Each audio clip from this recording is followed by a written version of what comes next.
தென் அமெரிக்க நாடான வெனிசுலாவை தாக்கிய சக்தி வாய்ந்த நிலநடுக்கத்தின் கோர சேதங்கள் தற்போது வெளியாகியுள்ள செயற்கைக்கோள் படங்களில் தெளிவாக பதிவாகியுள்ளன. 39 வினாடிகள் இடைவெளியில் ஏற்பட்ட 7.2 மற்றும் 7.5 ரிக்டர் அளவிலான 2 நிலநடுக்கங்கள் நாட்டின் பல பகுதிகளை கடுமையாக பாதித்துள்ளன. தலைநகர் கரகாஸ் அருகே உள்ள கடலோர நகரங்களில் பல அடுக்குமாடி கட்டிடங்கள், சொகுசு விடுதிகள் மற்றும் தொழிற்சாலைகள் தரைமட்டமாகி இடிபாடுகளாக மாறியுள்ளன. நிலநடுக்கத்திற்கு முன் மற்றும் பின் எடுக்கப்பட்ட செயற்கைக்கோள் படங்கள் கடந்த 125 ஆண்டுகளில் வெனிசுலா சந்தித்த மிக மோசமான பேரழிவின் தீவிரத்தை உலகிற்கு வெளிக்கொண்டு வந்துள்ளன. சென்னையில் வாரத்தின் முதல் வர்த்தக நாளான இன்று ஆபரண தங்கத்தின் விலை கணிசமாக குறைந்துள்ளது.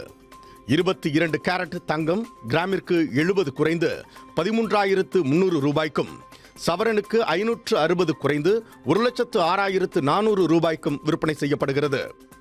சர்வதேச சந்தை நிலவரங்களின் எதிரொலியாக தங்கம் விலையில் தொடர்ந்து ஏற்ற இறக்கம் நிலவி வருகிறது.